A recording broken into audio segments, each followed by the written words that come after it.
Olá, uma corajosa. Eu sou Fabi Calneto. Eu sou Marisa Souza. Hoje é quinta e a gente te conta.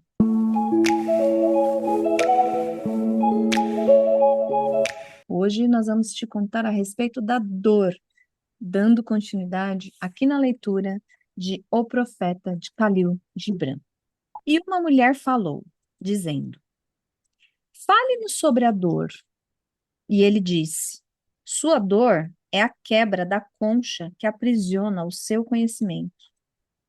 Assim como a semente da fruta precisa se quebrar para que seu cerne se revele ao sol, vocês precisam conhecer sua dor. E se puderem manter o coração deslumbrado perante os milagres diários da vida, sua dor não seria menos surpreendente que sua alegria. E aceitariam as estações do coração da mesma maneira que sempre aceitaram as estações que passam pelos campos. E contemplariam com serenidade os invernos da sua dor. Grande parte da dor é por escolha própria. É a poção amarga pelo qual o remédio, dentro de vocês, cura seu eu doente. Confie, portanto, no médico e tomem seu remédio em silêncio e com tranquilidade, porque sua mão, embora pesada e dura, é guiada pela mão suave do invisível. E a taça que ele traz, embora queime seus lábios, foi feita com argila que o oleiro umedeceu com suas próprias lágrimas sagradas.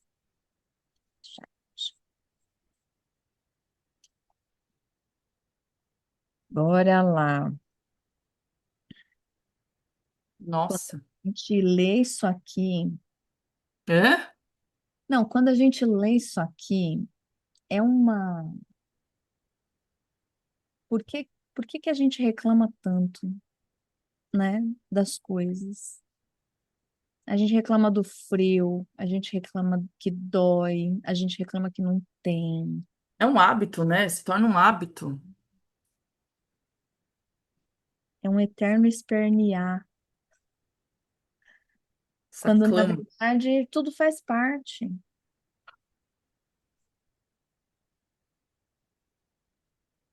Tudo faz parte. Olha E aqui, ó, a dor não seria menos surpreendente que a alegria. Ou é, seja, como que a gente pode olhar para a dor do mesmo jeito que a gente olha para a alegria? Aí volta lá pro episódio sobre a tristeza e a alegria, que fala um pouco disso também. mas tem um trechinho aqui que antecede, Uhum, parágrafo que antecede, que ele fala assim como a semente da fruta precisa se quebrar para que seu cerne se revele ao sol, vocês precisam conhecer sua dor, né? Não é a dor como algo fora, isolado, distante, é a sua dor. Que ponto é esse que você conhece da sua dor? E aí que ele segue, né? Manter o coração deslumbrado perante os milagres diários da vida. Diários, assim. Nossa, quantos. Me peguei aqui agora. Quantos são os dias? Quantos já foram os dias que eu deixei passar sem perceber os milagres do dia? Aqueles dias automáticos. E me veio e falei, nossa, quantos dias que passou e eu não percebi os milagres, né? E às vezes a gente consegue estar mais presente, né? E é importante perceber essa presença para que este também se torne um hábito com o tempo. Porque o mesmo hábito, o trabalho é sempre o mesmo. O trabalho de reclamar ou o trabalho de apreciar. É sempre o mesmo. uhum. Só que o que acaba sendo invocado por ser repetidas vezes é o de reclamar, Sim, né? Que acaba se tornando com mais frequência, porque é o que tem no entorno. Então eu também acabo me deixando levar por esses convites, né? E o apreciar também é o mesmo exercício, é a mesma fonte. E aí, quando ele fala aqui de conhecer a sua dor, e sua dor não seria menos surpreendente que sua alegria, Uhum, é. E eu até queria continuar aqui nesse trecho que você trouxe, é, e aprofundar aqui na leitura disso, né? Ó. Assim como a semente da fruta precisa se quebrar, a semente da fruta precisa se quebrar. De novo, a semente da fruta precisa se quebrar. A gente também precisa passar pelos nossos processos doloridos. Não porque o mundo é mau, não porque tem que sofrer, não, não é isso. Faz parte do processo, né? A borboleta, para sair e virar uma borboleta, ela precisa desenvolver o esforço ali de quebrar o casulo. Um filho, para nascer, ele precisa fazer força para sair. A mãe precisa fazer a força para expulsar o filho de dentro do próprio corpo. É um processo, né? Então, assim, a gente precisa atravessar esses, esses processos, essas florestas de dor, né? Todo conto de fada tem uma travessia, tem um desenvolver, tem um convite para você superar e descobrir uma força sobrenatural em você. Todo herói, né? Quando a gente estuda lá a jornada do herói, a gente vê que o herói, ele é um Zé Ninguém, né? O mais tolo da história, é o mais, é o que não tem aquela habilidade, ou que não levava as coisas a sério. E aí vem o convite da vida para você, tem que fazer algo.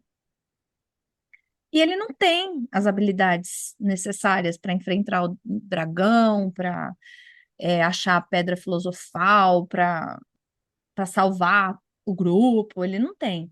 E ele precisa passar pelo processo de dor, que é treinar, que é estudar, que é enfrentar um dragão, muitas vezes é na luta, é no decorrer da história que ele vai desenvolver aquilo.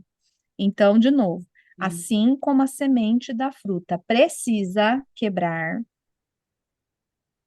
para que seu cerne se revele ao sol, vocês precisam conhecer a sua dor.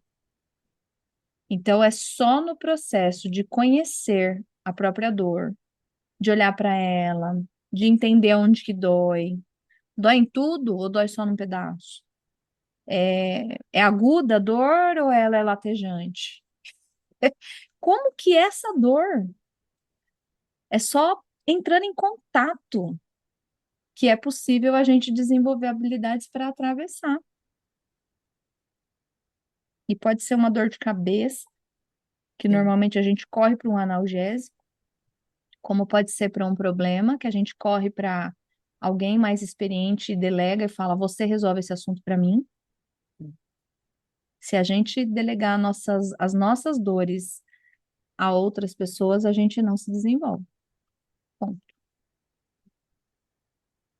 E o que ele fala aqui na próxima página, não sei se tinha mais alguma coisa para falar da anterior, mas que ele fala que grande parte da dor é por escolha própria. aí eu não vou nem me pronunciar, porque eu já ganhei várias inimizades a respeito disso. Ah, é? Como assim?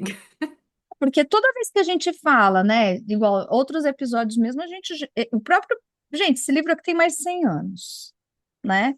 Quando você vai estudar filosofia, que os caras, sei lá, de quantos anos, mil Pois anos é. de Cristo, o Hipócrates, pai da medicina, antes de você curar alguém, pergunta para a pessoa se a pessoa quer se livrar daquilo que viu, né? Teve um outro curso que eu fiz era até mais voltado para fisioterapia, embora eu não seja fisioterapeuta, mas era sobre alguns processos de massagem e, ai, como é que é o nome? Reprogramação biomuscular. Tem lá uma lei biológica, das leis biológicas, da medicina germânica, não sou estudiosa disso, tá? Isso aí foi só o que eu vi nesse quadrante da minha vida que foi esse curso. Existe uma vantagem biológica na doença. Qual é a vantagem? Então, assim, você quer resolver uma determinada doença, você tem que entender qual é a vantagem biológica, ou seja, qual é a vantagem que você tem de ter aquela doença. Aí, vou trazer ilustrar aqui. O tal do ganho secundário, né? Ganho secundário. Ah, eu tenho enxaqueca. Ah, o que que você tem que fazer quando você tem enxaqueca? Ah, eu tenho que ficar num quarto escuro, não posso ter barulho, Dormindo. tem que dormir. Poxa, será que essa não é a vantagem?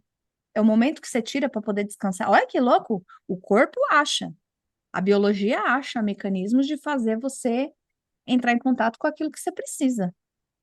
Isso Sim. aqui é muito superficial que eu tô falando, tá? Obviamente, se a gente for aprofundar na própria enxaqueca, tem muitas outras camadas. Mas aí, quando eu faço esse convite para as pessoas, né? Grande parte da sua dor é por escolha própria. Ou seja, o que que você está escolhendo? O que que você quer quando você quer? Que você quer quando, o que que você ganha quando você tem isso? Ah, não, é o outro, o problema é o outro. Então, voltamos para o Hellinger. Pode sentar, eu não posso te ajudar, não. É. Não tenho nada para fazer. E o outro Responsabilidade é nossa. faz até onde eu posiciono o meu limite também, né? Então, os 50% em alguns casos, claro, a gente não fala nada aqui generalizando tudo, mas a minha parte de limite, de, sabe, saber até onde pode ir, e aí, É, quando eu não sei, isso vai me causar uma consequência que pode ser uma dor. o abuso, né? Como você fala, Pois é. muito lindamente na questão dos limites. Aí fala um pouquinho disso, Má, É porque eu só não posso. é só a ausência, né? Quer dizer, o abuso é só a ausência de limites. E você sabe que essa reflexão me veio pensando sobre luz e sombra, que da mesma forma que a sombra é só a ausência de luz, como que eu posso trazer clareza nessa situação obscura dentro de mim? Como que eu jogo luz nisso? Como que eu... E aí que veio exatamente esse outro contraste. Então, da mesma maneira, o abuso é a ausência de limite. Abuso, né? É algo que vai além. Eu Uhum. sei aonde é o meu limite. E aí por isso que vem, ó, conheça-te, ó, É, para saber é. até onde eu posso ir. Para mim, até aqui. Uhum, Aqui ultrapassa. E aí se torna o quê? Um abuso. Mas eu preciso saber até onde também é o meu limite. E aí isso vai me causar uma dor, né? uhum. Então, a dor é um sinalizador, né, também de algo. Ela também está te sinalizando que algo ali foi ultrapassado de alguma maneira. E onde buscar esse cuidado. E é a poção amarga pelo qual o médico dentro de vocês, dentro, de novo, né? Não dá para escapar. Conhece seu doente, seu eu doente. E mais uma vez, no episódio anteriores, melhor dizendo, que a gente comentou sobre a questão de sentir no corpo, né? Sentir o corpo. E aqui é mais um convite de sentir, embora seja dor que se sente, mas é perceber esse sentir e aonde ele pode condicionar também, né? Onde ele pode condicionar, onde ele pode abrir, onde ele pode trazer clareza, onde ele pode trazer consciência. É. E aí, mais chegando aqui no final, de novo vem a questão de confiar na vida, confiar no processo, como tá na moda falar, né? Confia no processo. Mas assim, aqui eu quero sair do clichê e vir para o confiar, ter fé, né, na vida, ó. Porque sua mão, embora pesada e dura, é guiada pela mão suave do Do invisível. invisível, meu Deus do Quando a céu. gente tem um filho, né, principalmente na maternidade, na paternidade, pais e mães conscientes, em algum momento, mesmo os não tão conscientes, né?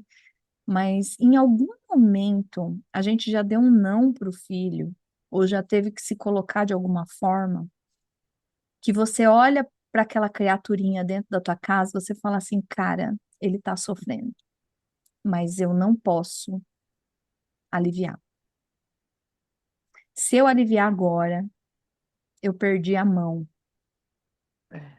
eu fui fraca e vou deixar meu filho fraco, né? Então, assim, o dosar essa postura, o suportar, né? Só um adulto consegue criar um filho e desenvolver um filho, porque a gente precisa lidar com duas dores, se a gente fosse quantificar, né?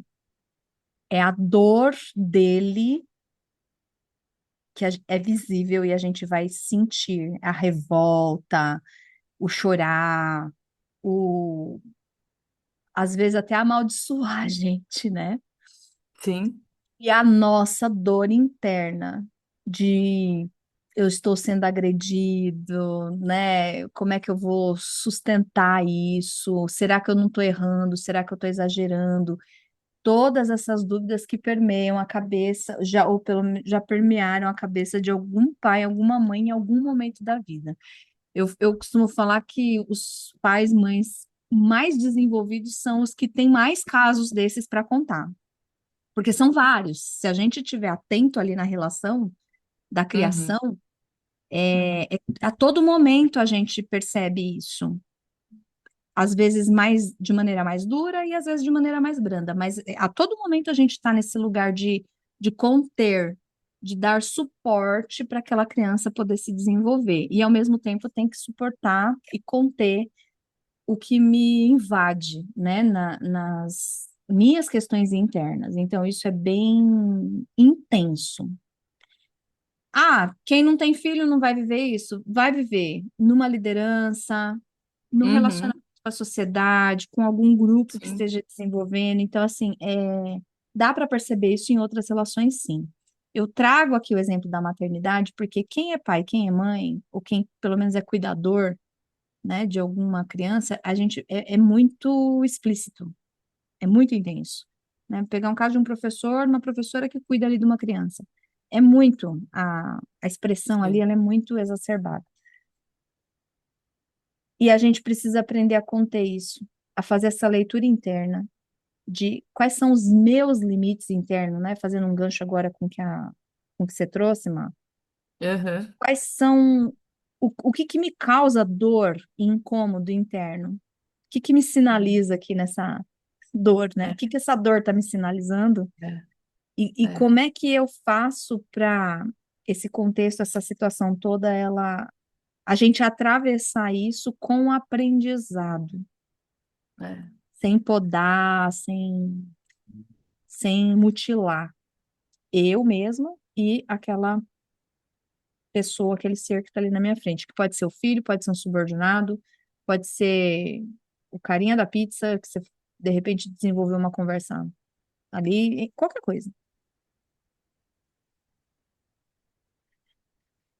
Confiar, né? Confiar nessa mão suave do invisível. E aí ele fala aqui dessa questão do remédio, esse remédio amargo. Olha, tomem seu remédio em silêncio e com tranquilidade. Isso vai passar. Eu preciso saber que é um momento, é uma fase. A taça que ele traz, embora queime os seus lábios, ela foi feita com argila que o oleiro umedeceu com as suas próprias lágrimas. nossa. Amadas. E Olha, detalhe aqui, que o suas é com letra maiúscula. sim, você Que, trouxe o que eu ia até seguir aqui, que essa força maior está chorando, não um chorar desesperado como o nosso, mas assim, é das lágrimas sagradas de algo muito grande, que vai queimar, que vai ser amargo para a gente, mas é que é necessário para que a gente faça o processo, para que a gente atravesse esse processo. É E tanto quanto nesse lugar de, claro, com essa intenção interna de crescimento, tanto quanto uma mãe olha para um filho e sabe que aquilo é necessário para o crescimento e para o desenvolvimento e para a aprendizagem dele, nós aqui também estamos, né, com o maior que guia todos e que sim, conduz a todos para um crescimento que a- agora talvez não seja possível reconhecer, perceber e saber para onde vai levar. Mas é aí que mora o confiar. É aí que mora a sabedoria interna de que os passos estão sendo guiados. Ainda que eu não saiba, ainda que eu não veja, ainda que eu não seja munida de certezas, mas internamente essa confiança ela opera. E até para transformar essa dor.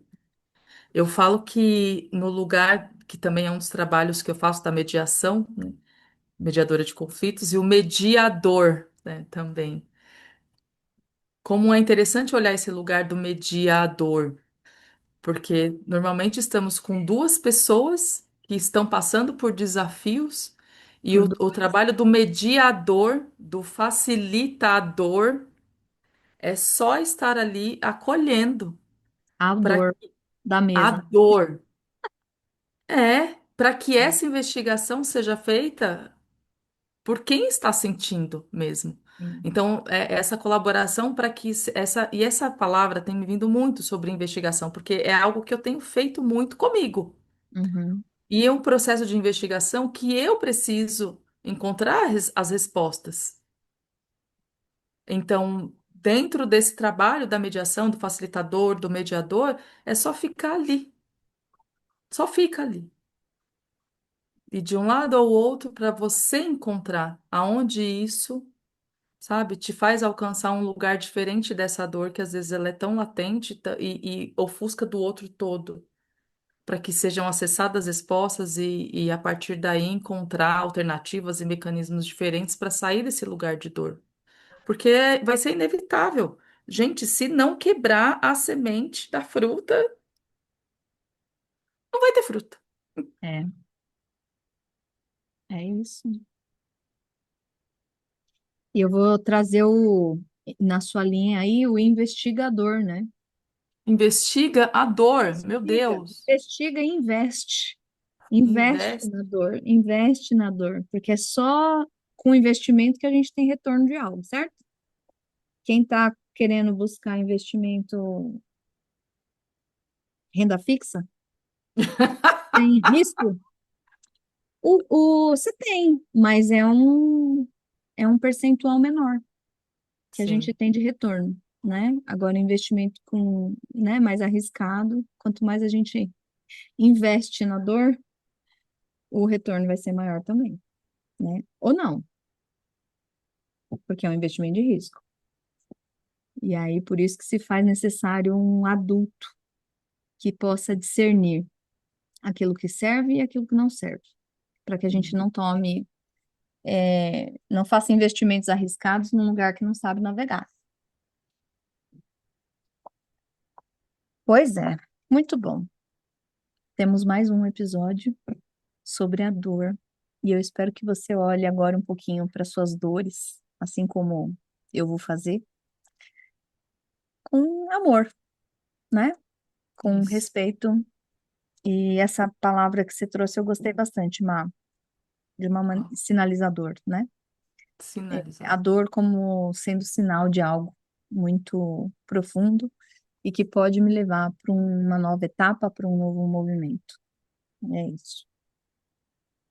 Sinais, sinais. Finais. Obrigada, minha querida, por Eu que mais agradeço. episódio. Obrigada para todos vocês que acompanharam aqui a gente. E semana que vem tem mais. Grande beijo.